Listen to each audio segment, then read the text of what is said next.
berdoa, kita memohon bijaksana dari Tuhan agar perkuliahan ini berjalan dengan baik dan lancar. Mari kita berdoa. Bapa di surga, di dalam nama Tuhan Yesus Kristus, segala puji, hormat, kemuliaan hanya bagimu. Pada hari ini kami akan memulai perkuliahan kami. Kiranya kuliah perdana ini mendorong, menuntun, membimbing kami, mengerti keseluruhan proses pembelajaran kami sepanjang satu semester di kelas WDK 2 ini. Kami juga mohon kiranya Engkau menuntun dan membimbing kami agar kami mengerti tujuan yang kami akan capai melalui pembelajaran ini. Bukan saja pengetahuan kami bertambah, iman kami bertumbuh, tapi juga karakter kami diubahkan oleh Tuhan menjadi karakter yang serupa dengan karakter Kristus. Bapa di surga, kami serahkan waktu ke depan ke dalam tangan-Mu. Di dalam nama Tuhan Yesus kami berdoa dan mengucap syukur. Amin. Baik, pada hari ini saya akan menjelaskan terlebih dahulu sebelum kita memahami keseluruhan daripada mata kuliah WDK 2 ini. Yang pertama saya selalu ingatkan lagi bahwa di FLA ada 16 SKS yang berkaitan dengan iman kita kepada Tuhan Allah kita. Yang pertama adalah PAK, WDK 1, WDK 2, WDK 3. 4 mata kuliah di mana tiap-tiap mata kuliah itu 4 SKS. Ini satu paket. Satu paket yang utuh yang tidak terpisahkan dapat kita beda-bedakan. Tapi ini satu paket yang berkelanjutan ya.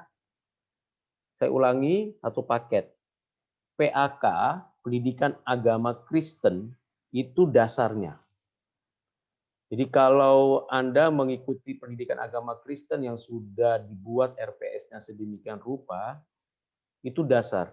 Bukan hanya belajar tentang kitab per kitab Perjanjian Lama dan Perjanjian Baru, kita juga sudah belajar covenant atau perjanjian Allah dengan manusia, juga kita belajar tentang narasi besar Alkitab, mulai dari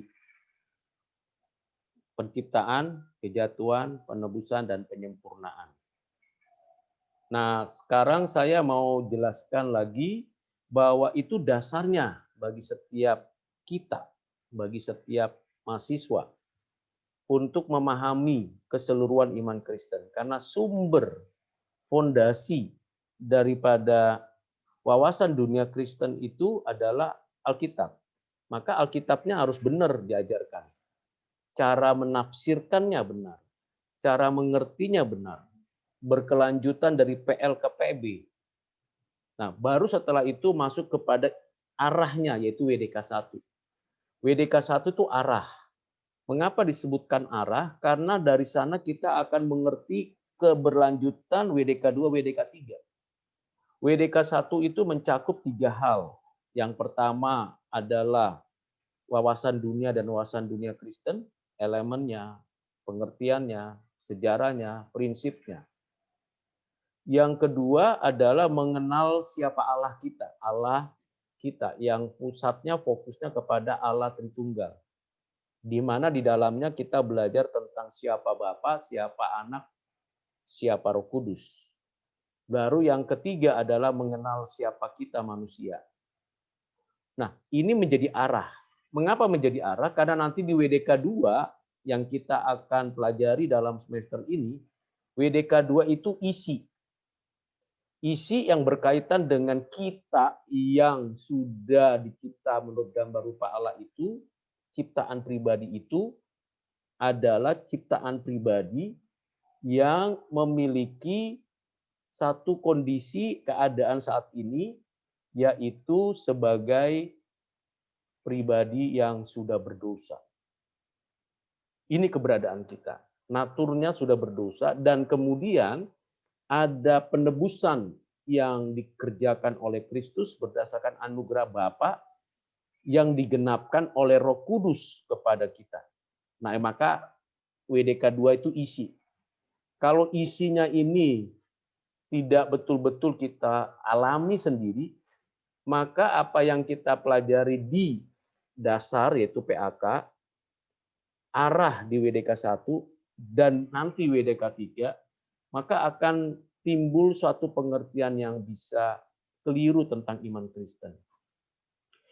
Dan ini berkaitan dengan apa? Berkaitan dengan visi UPH, faith in Christ. Faith in Christ. Mengapa kita punya iman kepada Kristus? Apa reasonnya? Dan apa latar belakangnya? True knowledge. True knowledge-nya dari mana? Dari PAK dan WDK 1.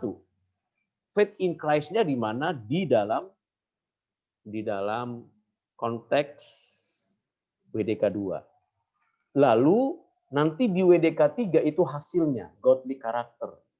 Bagaimana kita sebagai orang percaya, sebagai gereja, menjalankan kehidupan gerejawi kita, baik secara pribadi maupun secara komunitas, di tengah-tengah dunia yang sudah rusak dan bengkok ini, lalu kemudian kita bersama-sama menyaksikan Kristus sebagai gereja Tuhan, secara individu dan komunitas itu, sambil menanti kedatangan Kristus kedua kali. Itu nanti di WDK 3.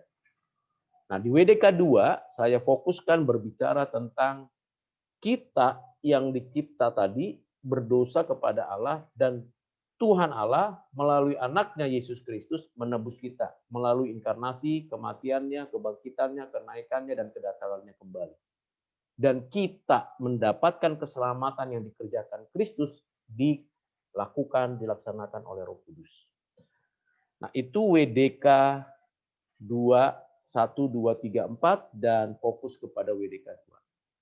Saya mengingatkan kembali karena mata kuliah WDK ini, khususnya WDK 2 ini adalah 4 SKS, maka kita harus menyadari 4 SKS ini kalau nilainya bagus, nilainya baik, itu mempengaruhi IPK. Ya, kalau buruk mempengaruhi IPK. Harapan saya minimal B+. Harapan saya. Bagaimana bisa terjadi nilai B+, yaitu karena pertama, mengikuti semua mekanisme pembelajaran yang sudah diterapkan dan ditetapkan oleh UPH.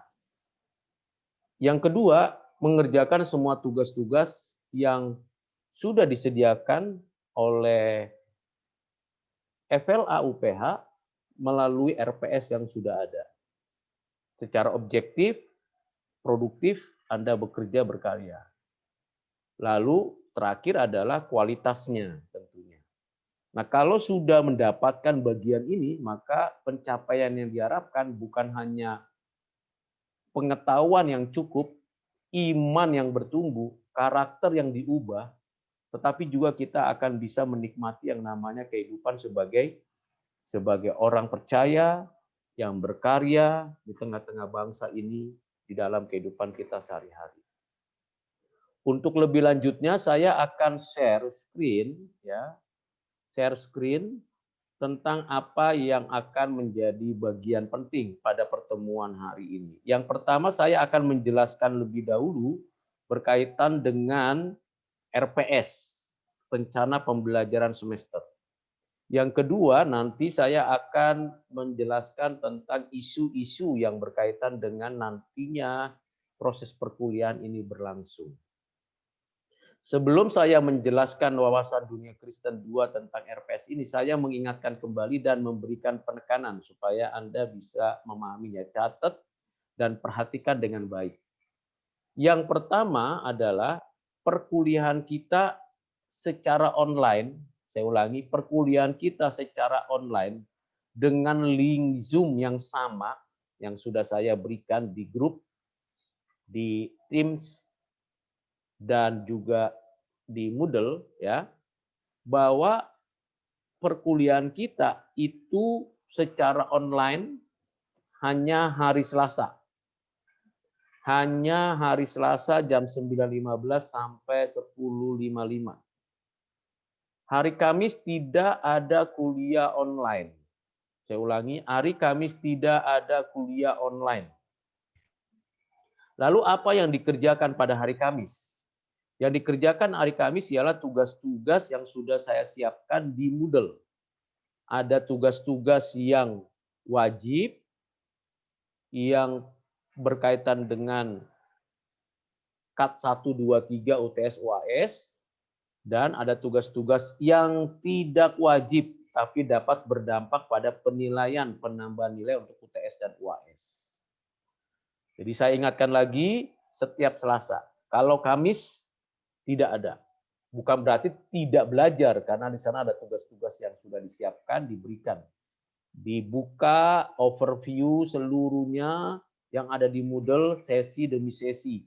Di sana sudah diberikan semua bahan, materi, dan di dalam Moodle itu, saya jelaskan lagi, tegaskan bahwa ada 27 video pembelajaran. Ada 27 video pembelajaran. Ditambah nanti dengan video pembelajaran pada online, yang saya akan letakkan di Moodle juga, dan juga video pembelajaran yang akan saya jadikan referensi dari YouTube yang saya miliki sebagai dosen di UPH. Dan mari kita masuk kepada intinya. Ya, inti yang pertama yaitu tentang RPS, wawasan dunia Kristen 2. Di dalam gambar ini ada gambaran manusia yang sedang menyadari dosanya, terbelenggu oleh rantai, dan ada salib yang kosong. Tidak ada Yesus yang disalibkan karena Yesus sudah bangkit. Di dalam gambaran ini dia menyadari dosanya dan dia memohon pengampunan dari Tuhan, dan Kristus dengan kasih anugerah Bapa mengampuninya dan dia menerima pembebasan dari dosanya dan menikmati hidup yang baru, hidup yang bersama dengan Tuhan. Nah, ini adalah gambaran ilustrasi saja. Wawasan dunia Kristen 2 itu deskripsi mata kuliahnya. Yang pertama berkaitan dengan apa itu dosa. Jadi pengajaran tentang dosa itu sendiri yang disebut dengan amartologi. Amartologi sebenarnya itu artinya amartia. Amartia itu artinya tidak tepat sasaran. Seibarat seseorang yang memiliki busur dan anak panah, lalu ingin membidik sebuah sasaran, lalu sasaran itu akan ditembakkan anak panah itu ke sasaran, tapi meleset, tidak tepat sasaran. Nah, itu namanya amartia. Jadi pembelajaran kita adalah tentang bagaimana kita menyadari bahwa kita sudah bergeser dari apa yang Tuhan kehendaki. Sebagai ciptaan pribadi, sebagai gambar rupa Allah, kita sudah bergeser dari kehendak Tuhan. Dan bergesernya kita dari sasaran yang Tuhan kehendaki, itu yang menyebabkan kita berdosa, berbuat dosa kepada Allah.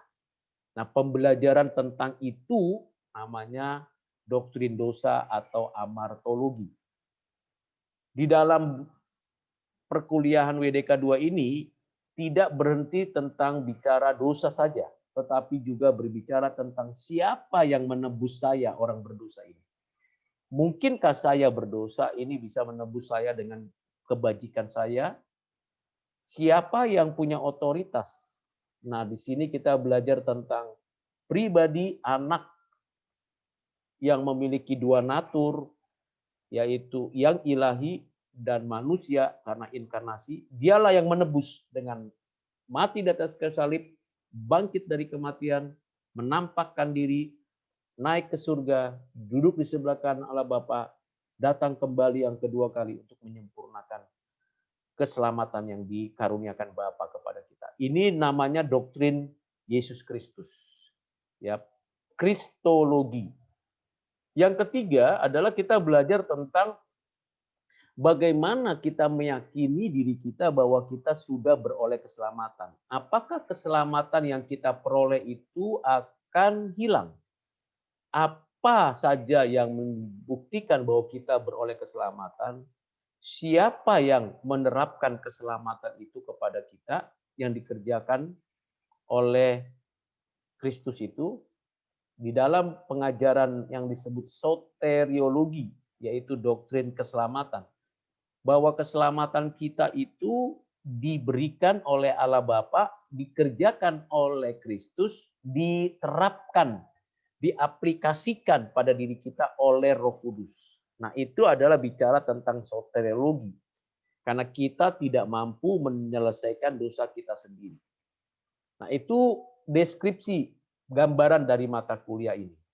Jadi topik-topik yang akan kita diskusikan, kita akan pelajari dari video pembelajaran, dari buku-buku referensi, dari PDF atau PPT yang diberikan di Moodle, itu akan menjelaskan keseluruhan dari 3 bagian penting: amartologi, kristologi, dan soteriologi.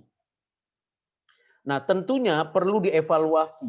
Apakah proses pembelajaran kita itu benar-benar dapat kita nikmati, dapat kita rasakan, dapat bermanfaat bagi kita? Apa yang membuktikannya secara objektif? Maka kita mendapatkan sebuah ketentuan penilaian. Nah, penilaiannya itu ada 5 kategori yang utama. Saya ulangi, 5 kategori yang utama. UTS, UAS, KAT 1, KAT 2, KAT 3. Saya akan jelaskan bagian ini satu persatu. KAT 1, 10% kuis. Kuis di sini tertulis 4 kali. Saya berikan 2 kali. Saya ulangi, kuis hanya 2 kali. Sebelum UTS dan sebelum UAS. Saya ulangi, kuis hanya 2 kali sebelum UTS dan sebelum UAS. Kuis ini terdiri atas 4 soal kuis pertama dan 4 soal kuis kedua. Seluruh kuis esai. Ada rubrik penilaiannya dan penjelasannya. Setiap jawaban mahasiswa atas setiap pertanyaan di setiap kuis, saya ulangi, setiap jawaban mahasiswa pada setiap pertanyaan di setiap kuis akan saya berikan komentar secukupnya. Jadi tidak sedetail apa yang mungkin ada di dalam video atau referensi bukunya atau PDF-nya. Jadi secukupnya apa yang saya koreksi dan perbaiki lalu berikan nilai. Ada durasi pengerjaannya. Jadi Anda mahasiswa dapat melihat durasinya kapan dan jangan sampai lewat karena tidak ada pengulangan. Belajar dulu baru kerjakan kuisnya. Jangan terburu-buru mengerjakan kuis atau membuka Moodle lalu mengerjakan kuis sambil belajar. Itu tidak akan memberikan nilai yang baik. Yang kedua adalah KAT 2, 10%, CEPEL di UPH. Jadi tentu ini menjadi sesuatu yang wajib. CEPEL di UPH yaitu Tuesday CEPEL. Karena itu yang saya dapatkan linknya, aksesnya, sehingga saya dapat mengetahui apa ya isi dari rangkaian CEPEL. Mulai kapan CEPEL di UPH dinilai?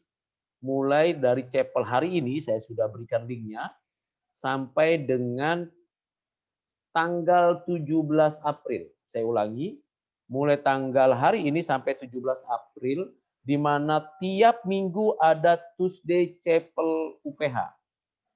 Setiap mahasiswa hanya mengikuti CEPEL di UPH, mengerjakan laporan CEPEL 5 kali saja. Saya ulangi, 5 kali saja.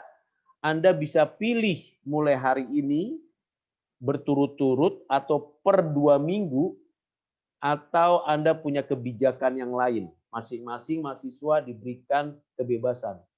Submit sesuai dengan ketentuan yang ada di RPS dan yang ada di mana? Di Moodle. Di Moodle saya sudah berikan format laporan CEPEL-nya. 40% ringkasan atau aplikasi atau ringkasan atau kritik atau masukan terhadap CEPEL, ya, isi CEPEL, khotbah, lalu yang 60% itu adalah refleksi pribadi. Refleksi pribadi berkaitan dengan penerapan kekinian. Jadi 5 kali CEPEL ini dari Tuesday CEPEL UPH, tidak dari CEPEL yang lain. Mengapa? Alasan saya, pertama, Tuesday CEPEL UPH disusun berdasarkan apa yang diperlukan untuk visi misi UPH itu dapat diterapkan. Yang kedua, mengapa dari Tuesday Chapel UPH? Karena memang dosen memiliki linknya, aksesnya untuk mendengarkan juga bersama-sama dengan staf dan dosen yang lain sehingga dapat mengikuti apa sebenarnya isi dari chapel tersebut. Jadi saya ulangi, silakan Anda mengirim, mengupload, mensubmit dari mulai minggu ini sampai minggu ke-14 ya, minggu ke-14. Jadi keseluruhannya ya. Silakan dengan 5. Namun di Moodle, saya ulangi, saya ingatkan, di Moodle itu memang peletakan daripada laporan itu pada sesi 3 dan 4, sesi 5 dan 6, sesi 7 dan 8, sesi 9 dan 10, sesi 11 dan 12. Sebelum UTS.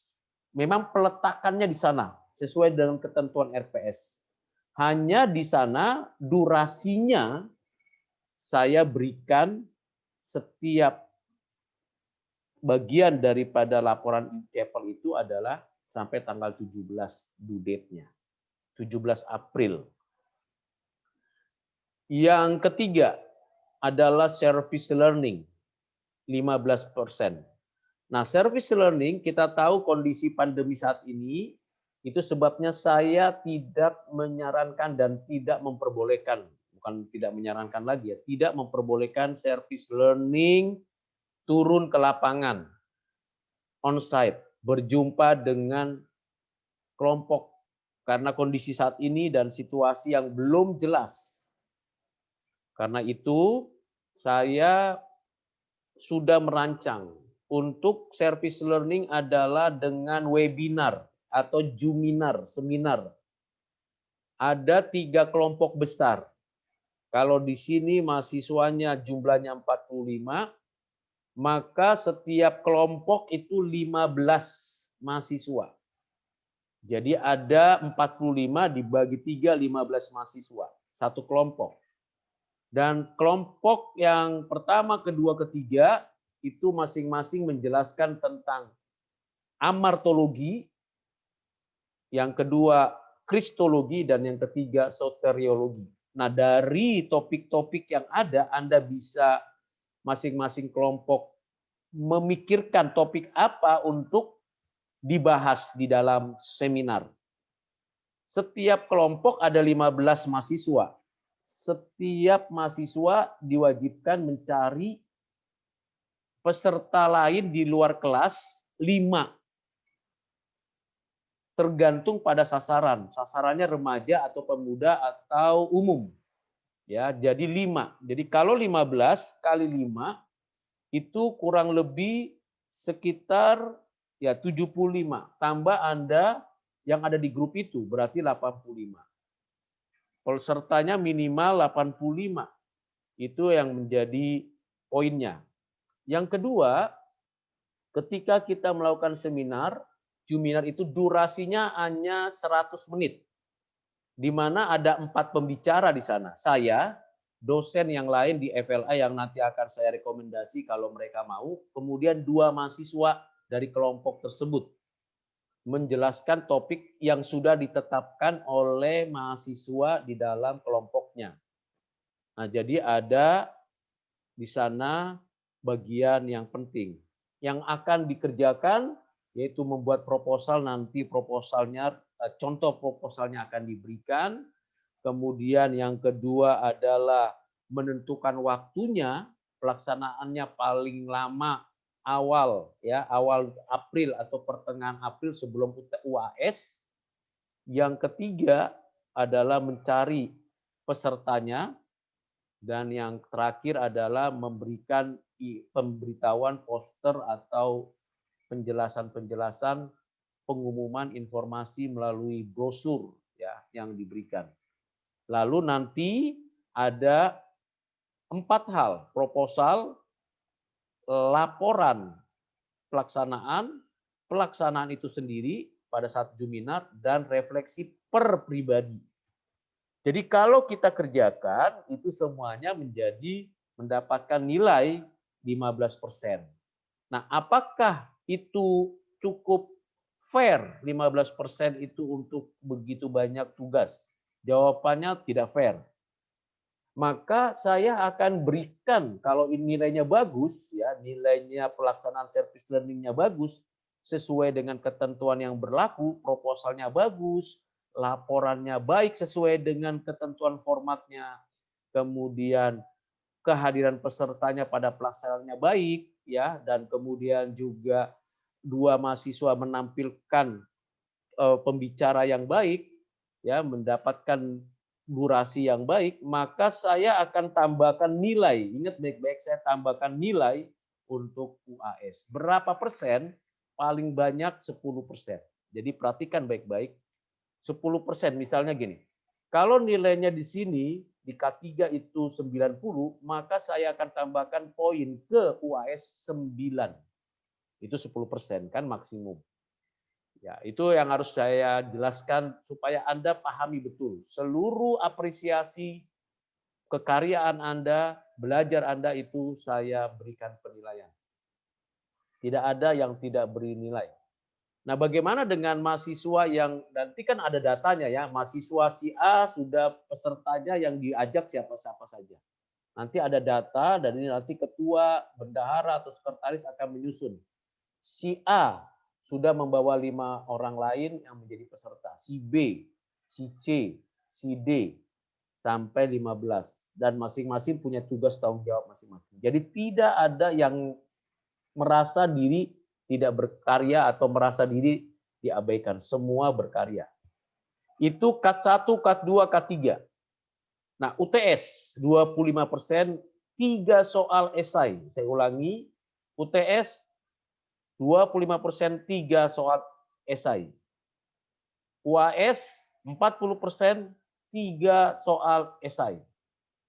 Nah, ini yang utama, penilaian yang utama 5 kategori ini, 5 aktivitas ini. Semua sudah ada di dalam Moodle. Bagaimana dengan tugas-tugas non-cut? Jadi ada tugas-tugas non-cut berdasarkan RPS dan berkaitan dengan kehadiran Anda pada hari Kamis, maka ada tugas-tugas non-cut yang disebut forum diskusi yang berkaitan juga dengan tugas-tugas yang lain. Untuk menambah nilai UTS, saya ulangi, untuk menambah nilai UTS dan nilai UAS, ada forum diskusi dan ada tugas-tugas lain. Pak Rudi tidak akan mengurangi penilaian, kecuali nyontek, plagiat, tidak berkarya, kualitasnya rendah. Nah, pasti penilaiannya pasti sesuai dengan yang berlaku. Kalau plagiat atau copy paste atau Turnitin mengatakan bahwa ini adalah suatu copy paste, maka pasti langsung dikasih nilai 0 dan finalnya bisa jadi fail pada mata kuliah WDK 2. Karena itu kejujuran, integritas itu perlu dan penting ya. Nah, forum diskusi 1, 2, 3, 4 itu untuk menambah nilai UTS. Lalu ada 3 tugas tambahan lain. Nah, 7 tugas itu jadi N7 dibagi 7 dikali 15%. Lalu ditambahkan ke nilai UTS. Misalnya rata-rata dapat poin 10 atau 12 atau 15, maka saya akan tambahkan misalnya kalau nilai UTS-nya 75, kalau dapat dia maksimal sekali dapat 15, maka dia dapat nilainya di OPCS finalnya jadi 90. Ya, jadi 90. Itu tambahan. Jadi tidak ada pengurangan, adanya penambahan. Kecuali Anda tidak mengerjakan forum 1, 2, 3, 4 dan tidak mengerjakan yang 3 yang lain dengan kualitas yang mumpuni. Begitu juga dengan UAS. UAS itu ada forum 5, 6, 7, 8 dan 3 tugas yang lain. Untuk menambah nilai UAS dan ingat nilai UAS itu ditambah juga dari pelaksanaan K3. Jadi seluruh proses pembelajaran itu ada penilaiannya. Hanya perhatikan baik-baik dan ini tolong digarisbawahi. Forum 1, 2, 3, 4, dan 3 tugas untuk tambah nilai UTS itu ada durasi pengerjaannya. Jadi kalau lewat ya tidak bisa ada penambahan waktu lagi. Ada durasi pengerjaannya. Begitu juga dengan forum 5, 6, 7, 8, dan tugas yang lain. Untuk penambahan nilai. Misalnya kalau mahasiswa saya tidak maulah mengikuti forum. Saya tidak mau mengikuti tugas-tugas yang lain. Saya fokus hanya 5 kategori itu saja. Silakan. Itu adalah kebebasan. Yang pasti Pak Rudi sudah memberikan ruang untuk penambahan nilai. Sehingga nanti pada waktu akhir finalnya, tidak ada lagi permintaan seperti ini. Pak Rudi tambahlah nilai sedikit lagi. Saya supaya bisa dapat nilai poin 75 misalnya. Atau saya bisa dapat nilai 80 tambah sedikit lagi. Tidak bisa lagi. Ditambah-tambah lagi. Kenapa? Karena Pak Rudi sudah berikan porsi penambahan nilai dalam proses pembelajaran. Bukan belum pernah diberikan. Baik itu untuk UTS, untuk UAS, sudah diberikan itu porsi itu. Ya, jadi perhatikan baik-baik hal-hal seperti ini dan nanti videonya Anda bisa dengar lagi ya, videonya tentang hal tersebut. Jadi ini penilaiannya. Nah, bagaimana supaya penilaian-penilaian ini dapat memiliki kualitas? Ya tentunya video pembelajaran itu wajib didengarkan. Saya sudah dengarkan 27 video pembelajaran itu yang ada di WDK 2. Sekalipun saya bukan menjadi pembicaranya di sana. Sekali lagi, saya sudah mendengarkan 27 video pembelajaran itu secara detail. Mana yang kurang, mana yang lebihnya, itu saya sudah dengarkan. Mana yang utuh, mana yang dalam, sudah saya dengarkan seluruhnya 27 video pembelajaran itu. Secara detail, secara lengkap. Dan itu memberikan kepada saya kalau saya memeriksa tugas-tugas Anda.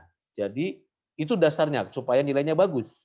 Video pembelajaran wajib didengar, wajib diperhatikan.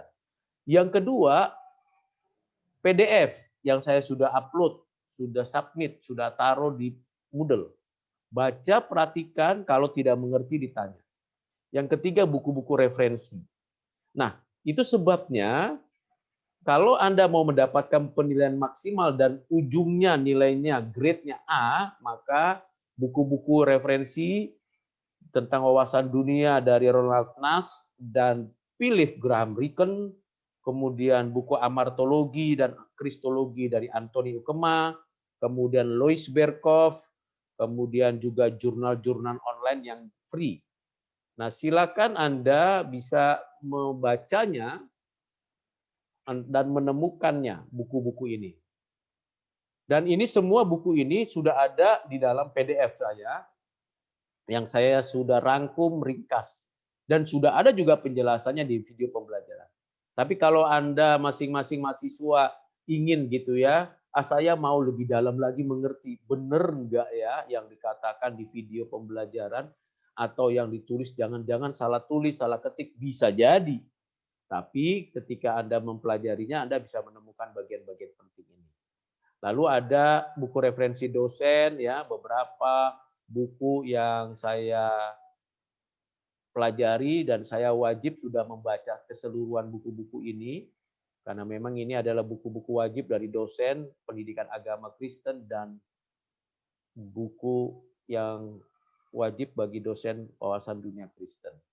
Ini baru sedikit ya dari puluhan atau mungkin sampai 100 lebih buku yang referensi dan ditambah dengan jurnal-jurnal yang ada.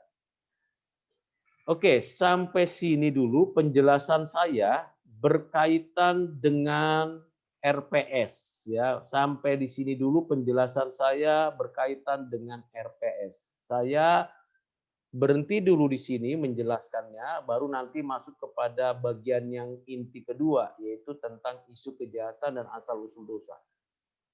Nah, pada RPS ini silakan diberikan kesempatan untuk setiap mahasiswa memberikan pertanyaan atau menanyakan sesuatu yang belum jelas. Lagi-lagi saya ingatkan yang belum namanya di-rename ada NIM-nya, tolong di-rename. Velia Irene.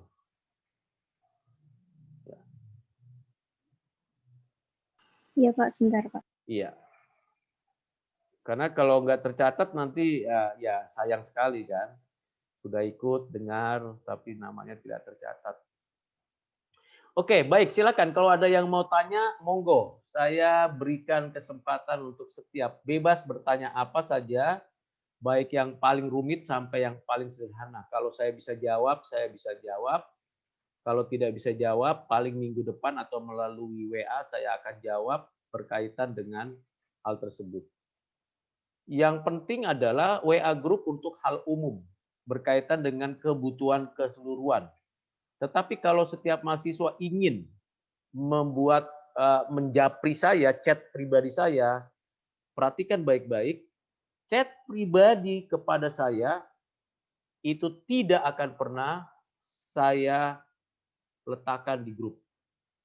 Apapun itu chat pribadi, pertanyaan yang paling simpel sampai pertanyaan yang paling rumit. Meminta doa atau dukungan atau apapun, informasi itu personal. Saya tidak akan informasikan hal tersebut di grup.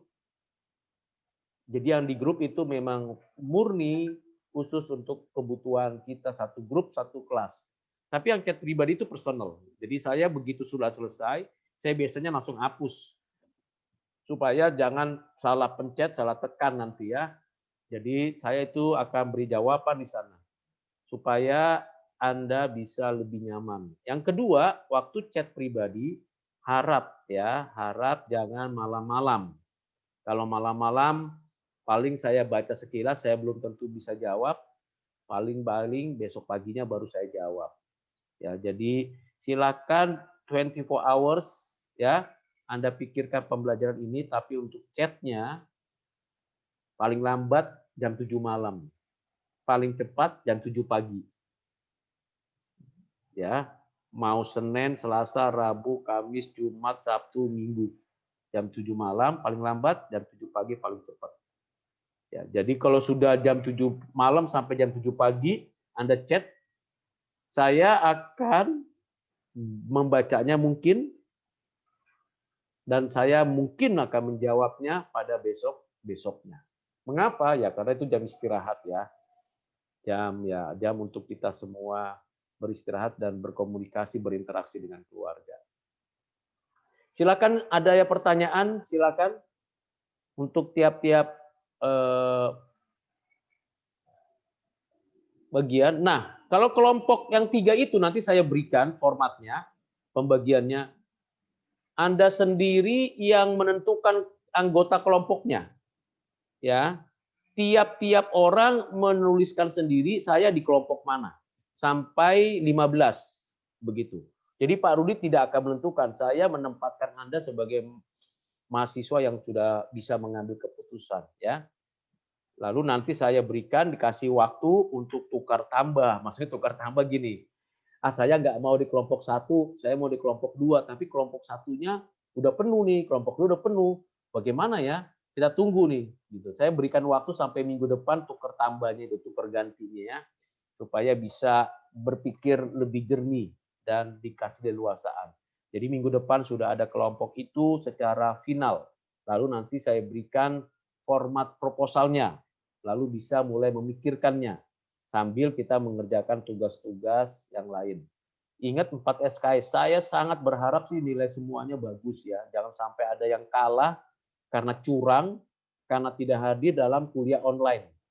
Ya, saya tidak suka itu gagal karena tidak hadir dalam kuliah online atau curang. Aduh, saya sedih sekali kalau itu terjadi. Kalau kurang di dalam penilaian-penilaian, saya akan berikan teguran. Ini nilaimu kurang ini. Kok begitu ya? Coba perbaiki seperti gitu. Kadang-kadang saya japri pribadi, saya tegur gitu untuk dia perbaiki. Mengapa? Itu untuk kebaikan mahasiswa karena belajar itu adalah proses, bukan final.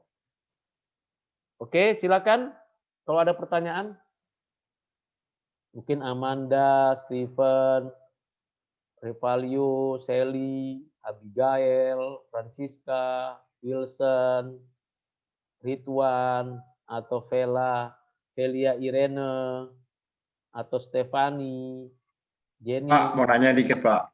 Oke, siapa ini? Ridwan, Pak. Oke, Ridwan. Silakan, Ridwan. Tadi kan saya ada lihat hamartologi, kristologi, soteriologi. Iya. Terus ada satu lagi tuh, Pak, pneumatologi itu dibahas juga nggak? Pneumatologi itu kan begini. Pneumatologi itu kan bicara tentang doktrin Roh Kudus. Tetapi ini berkaitan dengan karya Roh Kudus menerapkan keselamatan tadi. Jadi include. Jadi apa namanya ya? Ketika membahas keselamatan pasti mau tidak mau akan membahas tentang Roh Kudus. Misalnya tentang lahir baru, ya kan itu tentang keselamatan. Saya dilahirbarukan oleh siapa? Roh Kudus. Saya diampuni oleh Tuhan Yesus. Kok bisa tahu kamu diampuni? Itu karya Roh Kudus. Allah Bapa memberikan anugerah kepada saya. Lalu bagaimana saya beriman? Iman itu diberikan oleh Roh Kudus. Jadi karya Roh Kudus ini nanti ada dua bagian. Ya bagus sekali Ridwan punya pertanyaan. Karya Roh Kudus ini pertama berkaitan dengan keselamatan, yang kedua nanti pada WDK 3 yaitu berkaitan dengan kehidupan kita sebagai orang percaya, di mana kita sebagai gereja yang bersama-sama berkarya, hidup bersama-sama dengan orang-orang lain untuk menunjukkan kekuatan bijaksana dari Tuhan. Nah, itu ada dua. Yang satu hasil nih ya, yang WDK 3 itu hasilnya. Tapi WDK 2 ini isinya Roh Kudus itu menerapkan anugerah kepada kita, seluruh karya Kristus kepada kita, iman diberikan kepada kita. Jadi tidak secara khusus dibedakan pneumatologinya. Ya, pada teologi waktu tahun 2013 ke bawah, ya itu memang khusus. Jadi doktrin siapa Roh Kudus dan terus itu 1-2 SKS sendiri gitu ya. Kita tidak lakukan itu supaya kita ada kesinambungan karena memang karya Roh Kudus itu berkaitan dengan keselamatan, juga berkaitan dengan apa? Inkarnasi Yesus kan. Yesus menjadi manusia, Maria mengandung dari Roh Kudus. Dan Roh Kudus memenuhi Yesus Kristus itu di dalam pelayanannya. Dan Roh Kudus juga yang mendorong para rasul untuk menjadi saksi Kristus. Jadi itu seperti itu, Ridwan. Terima kasih untuk pertanyaannya. Ya, Pak. Thank you. Oke, ada lagi pertanyaan yang lain?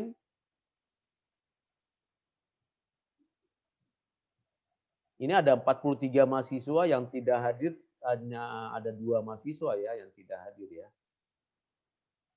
Nanti bisa terlihat siapa yang tidak hadir. Oke, ada pertanyaan lain mengenai RPS, mengenai tugas-tugas, mengenai tanggung jawab, silakan.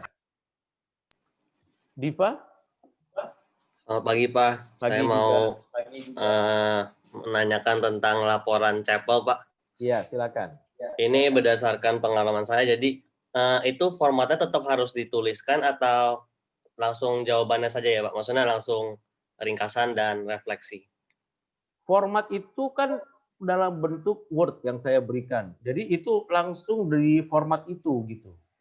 Jadi format itu kan di setiap sesi 3, 4, 5, 6, 7, 8, 9, 10, 11, 12 itu ada format. Formatnya itu di-download lalu diisi. Diisi apanya yang di formatnya itu. Begitu. Jadi jangan pakai PDF walaupun bisa terdeteksi tapi nanti sulit kalau pakai PDF untuk mengetiknya. Jadi saya tetap membuka ruang itu kan di format itu Word. Jadi Word itu bisa langsung diketik begitu di-download seperti itu. Dan ingat perhatikan 40% itu ringkasan atau saran kritik terhadap isi khotbah, baru refleksinya itu 60%. Nah, refleksi itu yang paling penting 60%. Mengapa direfleksi itu kan berkaitan dengan khotbah itu, bagaimana menerapkannya, mengertinya pada diri sendiri gitu, pada kekinian. Jadi waktu refleksi itu jangan waktu dulu saya waktu SD ya, mana saya tahu SD gimana ya kamu ya. SMP gitu, SMA gitu ya. tapi yang kekinian saja. Apa yang kamu rasa saat ini, yang kamu alami, yang bisa kamu kerjakan sesuai dengan isi khotbah. Seperti hari ini kan Pak Hendra Tambrindinata itu menjelaskan tentang dari Efesus pasal 1 ayat 7 sampai 10 yang berkaitan dengan pengampunan, penebusan, misteri Allah yang digenapkan di dalam Kristus. Nah, bagaimana itu memahaminya kita dalam hati kita, dalam hidup kita? Dibuat refleksinya. Dengan bahasa sendiri ya. Nggak usah pakai bahasa wah, kutip. Kan ada juga yang pakai sabda lah, ambil ke itu. Nggak ketahuan kok, Pak Rudi juga tahu gitu ya. Kalau Anda kutip-kutip dari sabda, pakai apa tuh buku apa tuh renungan harian lain, kan langsung terdeteksi tuh. Dan Pak Rudi udah tahu ini bukan bahasanya mahasiswa. Ingat, Anda bukan mahasiswa Tapi seminari juga. Ya kalau kira-kira ngutip boleh ya Pak? ya? Gimana Diva? Kalau ngutip gitu kayak misalnya ngutip verse kayak pasal. Jadi saya biasanya tuh kalau semester lalu sama Pak Rudi itu ngutip angkatannya boleh tapi pakai quotation mark gitu. Iya boleh, Jadi tapi misalnya kutip pakai tulis sumbernya lah, begitu. ya Itu setelah itu boleh. tulis sumbernya pasti. Iya. Ya. Tapi yang paling nggak boleh itu adalah yang nggak perlu ya, nggak perlu bukan yang nggak boleh, nggak perlu adalah menulis misalnya. Ditulis lagi tuh. Misalnya kayak tadi ya, Efesus 1 ayat 7 sampai 10 supaya banyak, lalu ditulis lagi tuh ayat itu. Nggak perlu. Ya. Karena alamatnya ayatnya aja, Efesus 1 ayat 7 sampai 10. Misalnya, menurut Efesus 1 ayat 7 sampai 10, saya rujuk dari Kolose 1 ayat 15.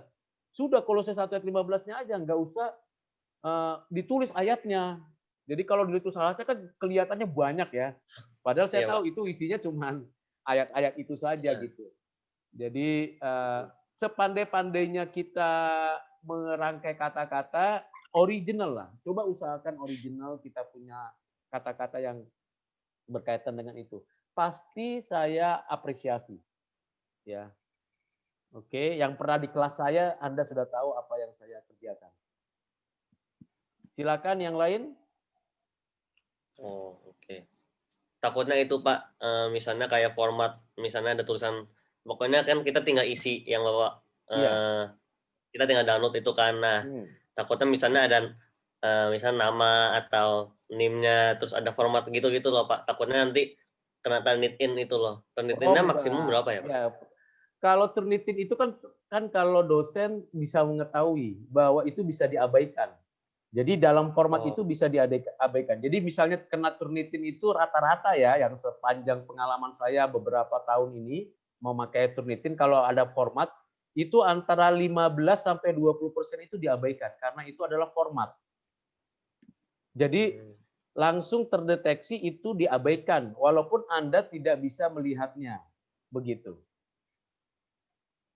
Bisa paham? ya. Nah, itu kan nanti juga dimanapun nanti bikin apa namanya karya tulis terakhir ya, skripsi juga ada formatnya kan. Nah, format-format itu biasanya tidak terdeteksi Turnitin. Kalaupun terdeteksi, nanti Turnitin akan tanya, apakah format ini termasuk, nanti saya tinggal centang gitu, centang bahwa ini bukan. Nanti yang aslinya yaitu isinya. Nah, asli isinya sederhana kan, nanti misalnya kutipan, oh ya di kutipan. Nah, Turnitin tidak akan mendeteksi itu kutipan karena sudah ada sumbernya menjadi copy paste, enggak. Begitu kira-kira Diva. Jadi nggak usah khawatir untuk kita semua soal format itu terdeteksi Turnitin apa enggak. Kecuali ya Anda tidak pakai format, kan ada juga yang maunya simple gitu ya, tidak pakai format. Kalau tidak pakai format nanti rubriknya susah untuk penilaiannya. Yang mana 40%, mana 60%, apa yang dinilai begitu. Dan nanti pertanggungjawabannya juga sulit. Kan kita ini di dosen itu sudah sebisa mungkin setiap tugas, setiap aktivitas ada rubriknya. Walaupun memang belum sempurna ya, kita kan mengarah ke semuanya, keseluruhannya itu. Sehingga kalau mahasiswa itu misalnya memberikan komentar, Pak kok nilai saya begini? Oh lihat dong rubriknya sudah ada, seperti gitu. Sehingga dengan demikian kita kasih nilai itu ada rubriknya objektif, tentunya Pak Rudi tidak akan mengurangi nilai. Saya ulangi lagi, prinsip saya adalah tidak mengurangi nilai. Memberi nilai apa adanya dan bahkan kalau bisa menambah. Misalnya gini, nilai Anda 89,2 gitu ya, di mana di Moodle-nya rata-rata gitu ya. Masa saya kasih 89,2 di OPCS? Enggak lah, saya kasih berapa kira-kira? 90 paling, begitu. Jelas ya? Kalau misalnya 98,9, ya kalau kasih 99, agak lucu itu ya. Nilai 99 begitu ya. Biasanya saya langsung geser ke 100. Iya. Begitu. Itu selalu saya lakukan di setiap kelas, di setiap mata kuliah yang berbeda-beda. Jadi nggak akan mengurugikan. Misalnya 53,7. 53,7, saya geser aja jadi 53. Enggak. Saya usahakan 55 gitu. Karena saya lihat lagi, cek lagi, oh ya ini cocok 55. Seperti gitu. Nah, itu contohnya ya. Karena begini, apa yang Anda kerjakan itu, yang setiap mahasiswa kerjakan tugas-tugas itu, perlu dipahami bahwa bisa jadi pada saat pengerjaan Anda lagi bingung, stres, buyar pikiran dan sebagainya. Maka apresiasi saya adalah menambahkan, ya kan? Dan itu namanya proses belajar.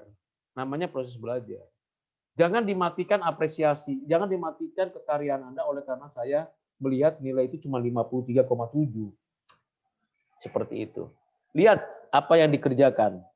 Ya kan, apa yang dilakukan seperti itu. Kira-kira begitu Diva. Mekanismenya saya punya penilaian. Ya, Pak, siap. Oke. Jadi itu pakai bahasa Indonesia juga ya? Ya iyalah, kalau pakai bahasa Inggris nanti kelas internasional. Ya. Oh Kalau iya. pakai bahasa Inggris repotnya nanti kalau ada penilaian dari bidang yang lain, tugas-tugasnya nanti loh kok ini ada orang yang bahasa Inggris begitu. Nanti agak Ya, repot. Pak. Saya Ya, sih bahasa Indonesia Indonesia sih. aja lah ya. Bahasa Indonesia. Lebih enak lah dibaca juga, saya juga lebih mengerti. Ya. Kadang-kadang bahasa Inggris bukan bahasa Inggris teologi lagi. Aduh, repot itu. Ya, nanti pengertian redemption itu dengan pengertian teologinya itu berbeda dengan business school misalnya. Apa itu penebusan? Nebus ya udah nebus, bayar gitu, bayar hutang, bayar tagihan gitu nebus, ya kan? Atau bayar kalau nebus di dalam kekristenan sama nggak? Jawabannya beda. Gitu. Kira-kira begitulah. Ya. Oke, silakan. Ada pertanyaan lain? Pak, oke. Cukup mengerti penjelasan RPS? Oh iya, dalam RPS kan perlu tanda tangan dari ketua kelas ya. Saya tidak tunjuk. Ya. Saya akan langsung kirim ya sekarang itu PDF dari RPS kita. Ya, PDF dari RPS kita di grup. Lalu setiap mahasiswa siapa yang lebih dulu memberikan memberikan kepada saya secara pribadi japri ya, yaitu RPS-nya, secara pribadi RPS-nya langsung ditandatangani, maka dialah menjadi ketua kelas. Jadi saya tunggu hari ini sampai hari Kamis. Ya, hari ini sampai hari Kamis saya sudah kirim RPS-nya di grup. Ya, saya sudah kirim RPS-nya di grup. Jadi tolong siapa saja yang saya sudah tanda tangani di slide ke-7 itu, di RPS itu, lalu Anda bisa ubah ke Word, ya kan? Ada sistem itu di Google, Anda bisa cari temukan itu.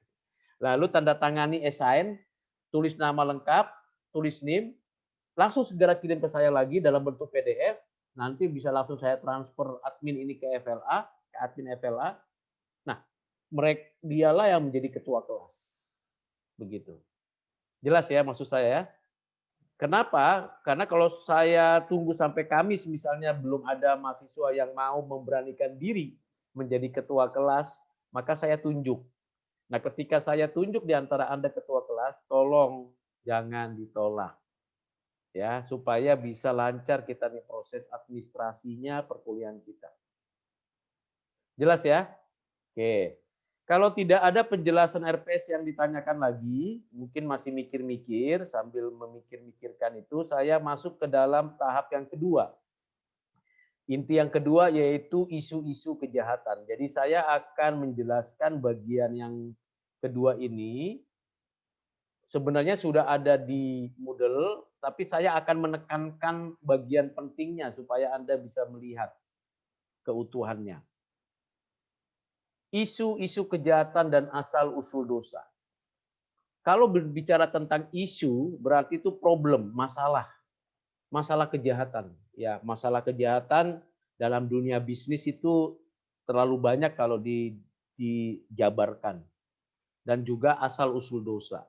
Mari kita lihat satu bagian isu ini ya. Poin-poin apa yang diajarkan, dipelajari. Yang pertama, fakta adanya kejahatan, kedua keberadaan kejahatan, ketiga teodesi dan adanya kejahatan, keempat keberatan terhadap problema kejahatan, yang kelima kebaikan dan kehendak bebas.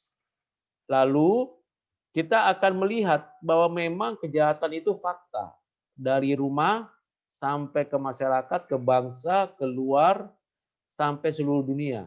Dari mulai perkara kebencian, iri hati, sampai korupsi, pembunuhan, perceraian, pertikaian yang tidak habis-habisnya. Kita bisa dengar melalui radio, televisi, kita bisa baca media cetak, media elektronik, maupun juga media sosial.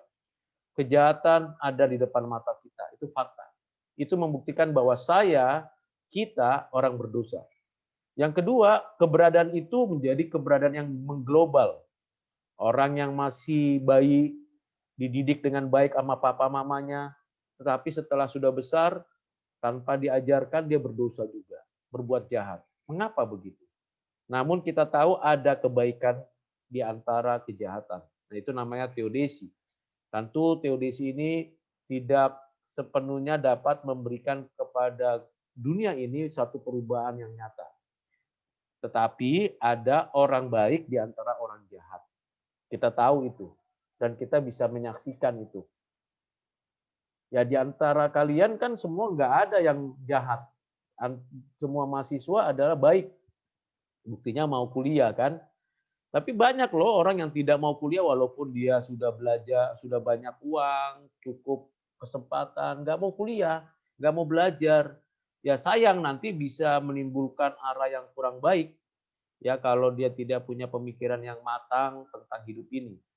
Tetapi kebaikan itu tidak hanya bicara pengetahuan, tapi juga bicara moral, etika, kehidupan keluarga, masyarakat, kelompok.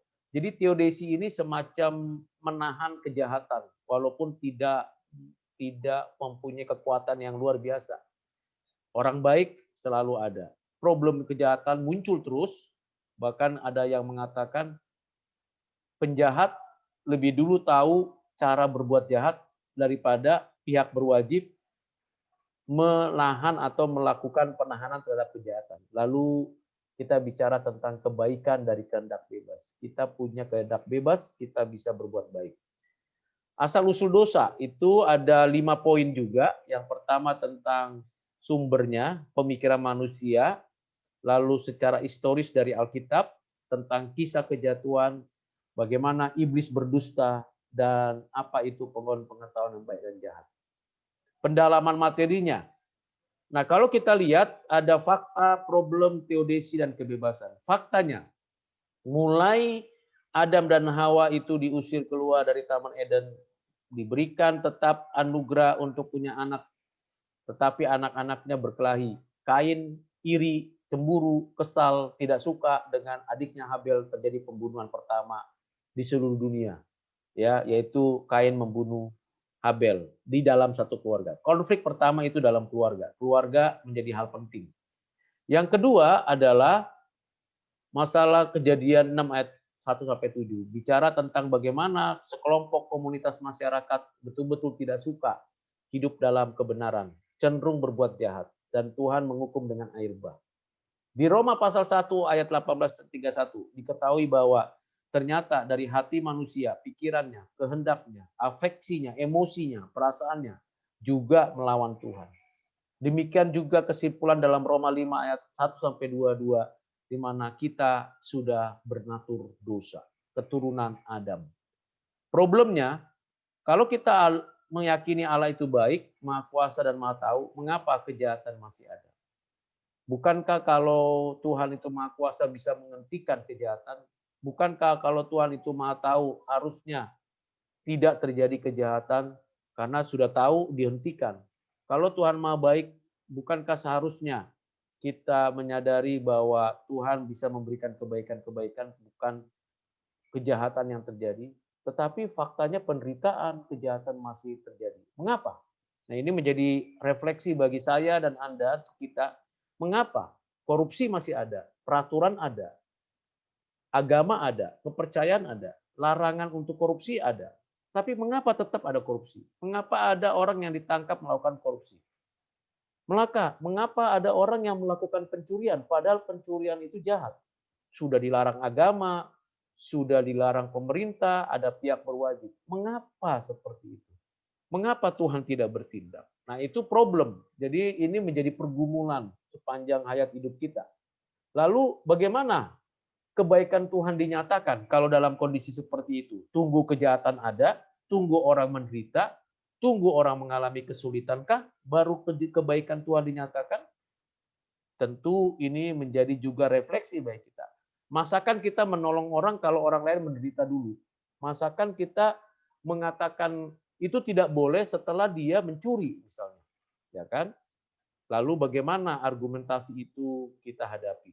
Maka kita tahu isu-isu ini nanti akan dibahas, dipelajari, didiskusikan di dalam perkuliahan-perkuliahan pada minggu-minggu sesudahnya.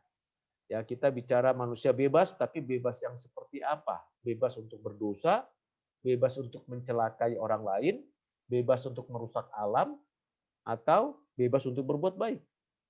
Bebas seperti apa supaya kita tidak berdosa? Di dalam pemikiran manusia, ya, bahwa dosa itu hanya seperti teori evolusi, watak kehewanan.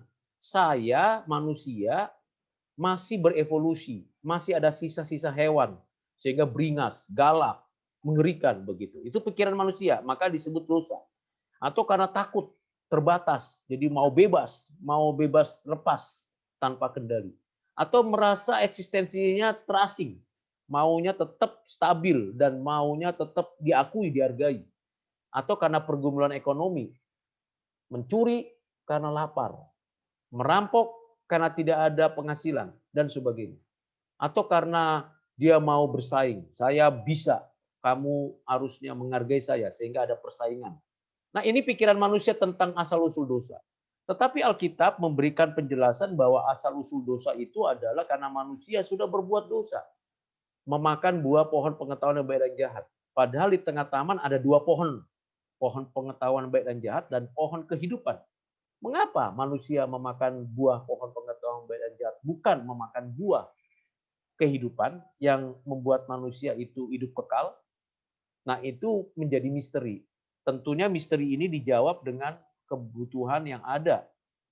Adam dan Hawa dengan sengaja melawan Tuhan, mengikuti tipu daya setan, dan akhirnya terjadi kejatuhan. Dengan sengaja Adam memakan buah pohon pengetahuan baik dan jahat. Dengan sengaja Hawa mendengarkan tipuan si iblis, si ular itu. Si ular itu menipu, membuat ragu-ragu, membuat tidak nyaman, akhirnya tidak taatlah Hawa dan Adam, dan berdosalah keturunannya.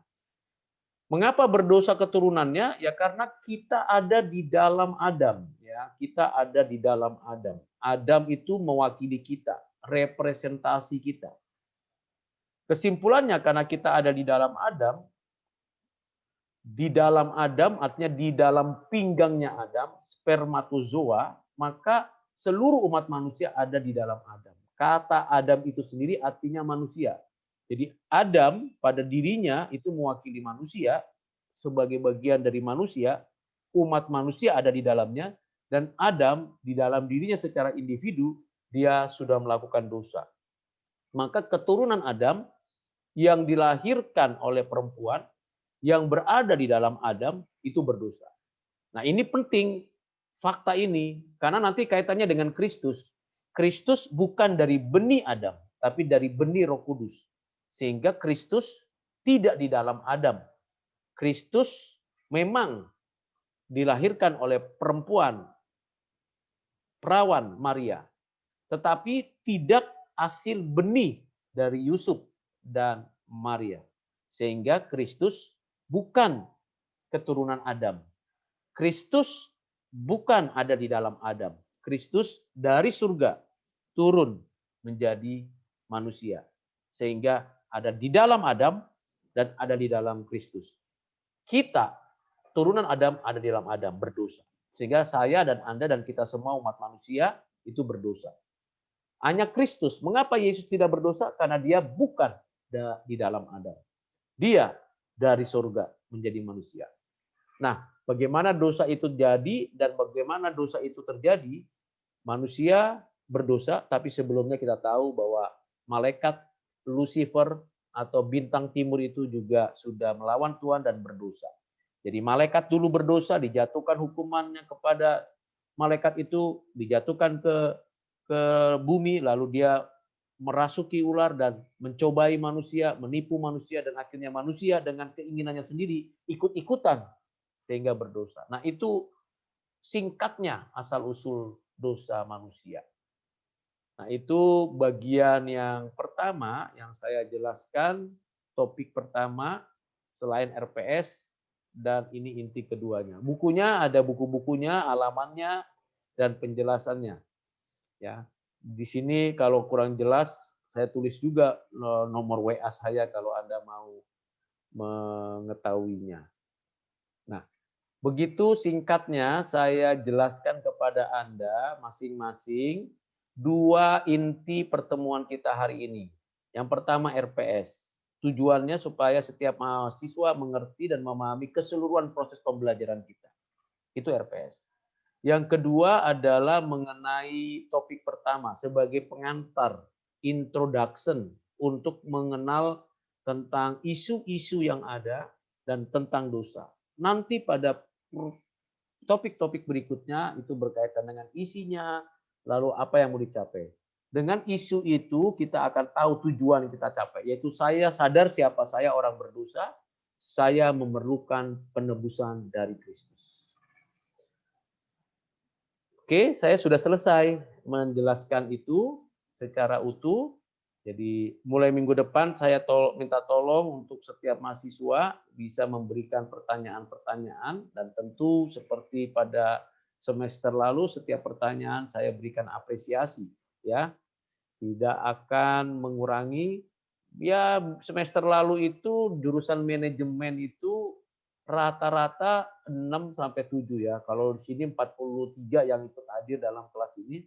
Saya berharap rata-rata 10-15 gitu yang mengajukan pertanyaan.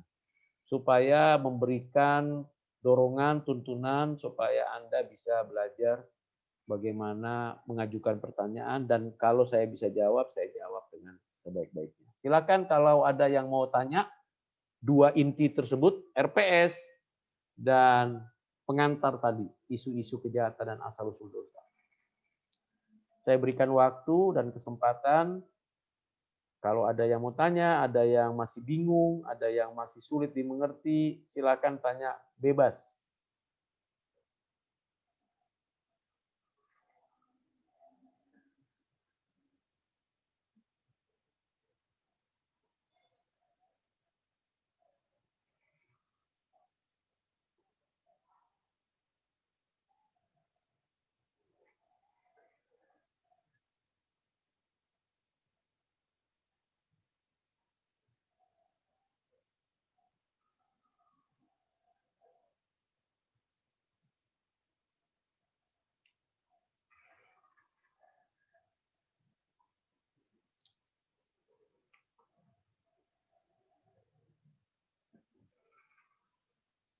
Silakan.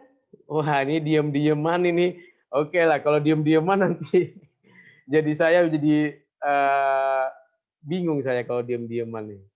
Oke, saya sebelum diam-diaman ini sebelum berakhir diam-diamannya, kita foto dulu lah ya, foto screen ya. Ya, senyum. Kalau ini pasti kan mulai ya. Kalau foto. Oke, ada 2 slide ya, 2 slide.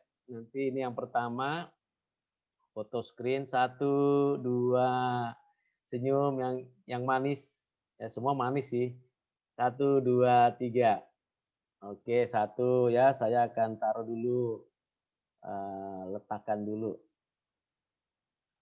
Oke. Lalu sekarang yang kedua ya. Yang kedua, slide yang kedua. Oke, senyum ya. 1, 2, 3. Ada yang tegang kali ya. Oke, ada yang betul-betul serius sekali dia. Sama seperti saya, Pak Rudi juga serius orangnya katanya. Ya wajah saya memang seperti itu. Serius, tapi sebenarnya ada juga bercandanya. Ya, kalau Anda mengerti, paham ya, pasti Anda bisa menerimanya dengan baik. Oke, udah 2, sudah jelas, sudah dapatkan fotonya, dan sekarang kita masuk lagi ke dalam pertanyaan. Kalau ada pertanyaan, monggo. Mengenai add and drop misalnya kan, add and drop, ada yang add, ada yang drop, itu biasa itu dalam minggu ini ya. Ya, kita tunggu sampai minggu depan add and drop. Berapa banyak, akhirnya kita tahu yang ikut kelas ini tetap. Ya mudah-mudahan tetap 45 sesuai dengan OPCS. Ya. Silakan kalau ada yang bertanya, monggo. Siapa saja mengenai tugas RPS, mengenai hal-hal lain. Oh iya, mengenai sakit. Ini mengenai sakit ya. Kalau Anda ada yang sakit, tolong informasikan sebelum kuliah, paling lambat setengah jam lah ya. Ya, melalui Japri aja, jangan di grup ya. Japri sakit apa kasih tahu, lalu kendalanya gimana, informasikan ke saya Japri saja. Kalau ada yang sakit, mudah-mudahan semua nggak sakit ya. Mudah-mudahan semua sehat. Tadi saja kami di UPH itu melakukan tes serologi. Jadi sudah 2 kali kami melakukan tes serologi untuk meyakinkan bahwa dosen-dosen, staf, dan seluruh sivitas akademi di UPH itu dalam kondisi terpantau sehat. Kalaupun misalnya ada yang terdata, terpantau terinfeksi COVID, segera langsung ditangani. Jadi UPH sudah ambil langkah-langkah taktis, praktis untuk berkaitan dengan COVID-19 ini ya. Dan tentunya ini menjadi hal yang baik. Karena kami tadi begitu masuk, itu memang steril sekali ya. Lalu kita begitu sudah tes, tidak boleh lagi ada di kampus, langsung disuruh kembali untuk kita menjaga kesehatan. Jadi seluruh sudah sterilisasi per gedung, per wilayah, per tempat. Ya. Jadi masuk satu pintu. Luar biasa, ini cara penanganan yang profesional, yang baik untuk kesehatan kita. Nah, di rumah, kalau itu kan di kampus ya, di rumah ya kita seperti saya dan Anda sekalian, ingat kalau keluar rumah pakai masker, ya pakai masker. Maskernya masker yang itu ya, yang betul-betul bisa memadai, yang betul-betul baik ya. Lalu yang kedua, kalau keluar rumah seperti saya tadi habis keluar dari UPH, saya cuci tangan, cuci kaki, bersihin semuanya, yang bekas-bekas dari luar itu saya ganti, lalu saya rapikan diri saya, lalu kemudian saya mulai mengajar. Ya, harus cuci tangan, kalau bisa mandi ya, bersih. Yang ketiga adalah jaga jarak kalau keluar rumah. Ya, kerumunan-kerumunan itu kan kita nggak tahu, ya. Jaga jarak kalau kita mau ke swalayan atau ke mall dan sebagainya atau ke gereja, jaga jarak. Ya. Yang terakhir adalah perlu menjaga stamina tubuh, makan minumnya. makan minumnya. Ya, vitamin C dan vitamin D3 itu perlu disiapkan di rumah. Ya. Lalu kalau ada mentari yang cukup terang sinarnya, berjemurlah, berjemur ya. Karena pagi atau sore atau siang kalau ada mentari itu cukup 15 menit paling lama berjemur supaya kita bisa dapat daya tahan tubuh, imun kita kuat. Dan terakhir dari hal itu adalah tetap semangat, berserah kepada Tuhan dan berdoa selalu ya supaya pandemi ini lewat. Ya, lalukanlah ini ya Tuhan dari kami supaya kami bisa kembali beraktivitas.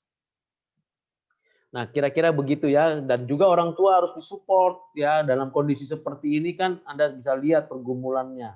Baik dalam usaha, dalam dagang, dalam bisnis, dalam pekerjaan, orang tua harus disupport, didukung. Jadi diharapkan mahasiswa memberikan support kepada orang tuanya. Ya, doakan bersama-sama, memahami kondisi yang ada, lalu kita bersama-sama membangun dari rumah kita, dari kampus kita, dari proses pembelajaran kita. Kira-kira begitu ya, itu nasihat saya sebagai orang tua, sebagai dosen, sebagai hamba Tuhan. Mari kita bergandengan tangan untuk menyelesaikan pergumulan ini dan biarlah Indonesia menjadi bisa lebih maju. Nah, kalau ada vaksin yang ditawarkan, perhatikan juga kesehatan kita masing-masing ya. Kira-kira begitu dulu, kalau tidak ada pertanyaan, Velia mau tanya kelihatannya atau belum? Belum, Pak. Oh, belum ya. Juan, mau ada pertanyaan? Belum, Pak. Michael Lee, Belum, Pak. Albert, Belum, Pak. belum ya. Belum ada yang bertanya? Pak, kira-kira kapan masuk, Pak? Waduh. Kami saja masih di rumah. Semua staf, semua tempat itu kan menurut aturan yang baru itu maksimal 25%. Memang kita Ada acuan gitu nggak, Pak? ya Acuan kayak misalnya udah turun berapa, udah bisa udah bisa masuk. belum, sudah dibuat pengajuan, sudah dibuat ketentuan-ketentuan, sudah ada formatnya. Tapi setelah 2 minggu terakhir ini peningkatannya sangat drastis ya, 10.000 lebih. Itu menjadi pertanyaan berikutnya karena ada katanya mutasi entah benar atau tidak. Tapi yang pasti yang terpapar itu bertambah luas. Pasti kalau kita akan masuk ke kampus mungkin akan ada informasi yang lebih, ya bukan hanya mahasiswa saja yang jenuh ya, sebagai anak muda kan kalau di rumah aja kan jenuh ya, pasti saya yakinkan itu. Saya punya anak juga 2 mahasiswa. Waduh, jenuhnya ya tiap hari melototin laptop sama komputernya terus ya kan. Sesekali lihat handphonenya. Saya tahu itu, anak saya SMA kelas 10 juga melototin handphone terus sama laptop karena tugas-tugasnya di situ, ya kan? Pasti ada titik jenuh. Apakah Pak Rudi nggak ada titik jenuh? Ya ada lah. Bahkan tadi malam saya bilang sama istri, aduh udah jenuh nih, udah 10 bulan di rumah terus. Gimana ya? Saya gimana mau berinteraksi? Kan pakai Zoom oke, pakai Google Meeting, pakai macam-macam media, WA, video oke. Tapi beda nuansanya gitu loh. Ketika kita berjumpa langsung dengan teman kita, kolega kita, saudara kita, itu beda sekali nuansanya kalau kita bertemu. Karena kita makhluk sosial kan. Tapi begitulah. Jadi Ridwan ya kita sama-sama berjuang Ridwan. Sama-sama kita berdoa bersama ya. Ya harapan saya sih setelah semester ini selesai gitulah. Nggak ada lagi gitu-gituan. Amin. Amin, Pak. Ya, itu doa saya sih, harapan saya ya. Tapi ya kita berjuang bersama lah untuk itu ya. Saya nggak bisa bilang saya sendirian, yang mana mungkin kan. Masalahnya ada juga di tempat lingkungan saya itu ya begitulah. Dibilang pakai masker nggak mau pakai masker. Jadi ngomong sama saya itu jaraknya deket tapi nggak pakai masker. Saya langsung cepat-cepat, maaf Pak, saya mau ada keperluan begitu. Karena usia saya kan sudah 52 ya kan. saya juga punya bekas operasi tumor saya kan masih perlu menjaga kesehatan saya juga ya kan. Jadi kalau terpapar itu ya dengan sengaja kita kan jadi nggak bertanggung jawab ya. Jadi kalau kita tahu, oh iya jaga jarak dong gitu, perhatikan begitu. Tapi satu sisi saya mau komunikasi juga. Jadi ini konflik batin untuk kita semua ya, konflik batin. Belum lagi mereka yang tidak mendapat pekerjaan ya, yang di PHK bukan karena tidak bagus bekerja, tapi karena perusahaannya sudah kolaps gitu ya, nggak bisa produksi. Wah banyak sekali pergumulan. Saya banyak sekali menerima masukan, menerima informasi. Lalu saya dengan keluarga saya komunikasikan, lalu saya kumpul uang, saya bagi lagi kepada teman-teman keluarga yang mengalami masalah kesulitan ekonomi. Jadi saya dorong lagi nanti untuk periode ini kalau misalnya ada saya kumpulkan lagi uang, lalu saya bagi lagi. Semua transparan, terbuka untuk membagi langsung cash. Begitu kan nggak bisa kirim beras gitu ya. Beras biarlah pemerintah, tapi rupiah itu perlu juga. Jadi bisa rata-rata saya kirim itu ada yang 500, ada yang 1 juta begitu untuk 50 keluarga. Lumayan memang karena saya dapat lalu saya transfer. Nah, biaya transfernya sendiri sudah lumayan. Nah, itu cara-caranya salah satunya strategi kita memberikan pelayanan kepada masyarakat. Nah, Anda juga bisa berbagi seperti itu gitu ya. Bisa berbagi seperti itu. Oke, ada lagi yang lain? Ini kita jadi bicara tentang COVID ini. Nggak apa-apa, karena itu kan juga isu-isu yang terjadi ya. Kalau tidak ada, kita selesai sampai sini. Ya, sampai jumpa lagi minggu depan. Jadi minggu depan nanti saya akan tunjuk siapa yang pimpin doa pertama, siapa yang akan pimpin doa terakhir. Lalu saya minta ada yang mengajukan pertanyaan. Lalu kemudian kita mulai pada poin-poin diskusi kita pada minggu depan. Pada pertemuan hari ini, terima kasih untuk kehadirannya. Bagi yang belum hadir, nanti bisa melihat di link videonya setelah rekaman ini saya upload. Mari kita berdoa untuk mengakhirinya. Bapa di surga, di dalam nama Tuhan Yesus, pada hari ini kami sudah belajar memahami, mengerti, dan sedikit banyak menyadari betapa perlunya Kristus di dalam hidup kami. Karena kami orang berdosa. Kami bersyukur melalui WDK 2 dan RPS yang sudah kami dengarkan, kami akan dilatih untuk mengerti pengetahuan yang benar, iman kepada Kristus, dan karakter yang baik. Tuhan tolong kami, berkati, sertai setiap orang tua dari setiap mahasiswa, beri kesehatan, kekuatan, kesabaran dalam berkarya, juga untuk setiap mahasiswa diberikan kesehatan, kesabaran dalam proses perkuliahan di masa pandemi ini. Tuhan tolong kami, Tuhan berkati kami. Di dalam nama Tuhan Yesus Kristus kami berdoa dan bersyukur. Amin.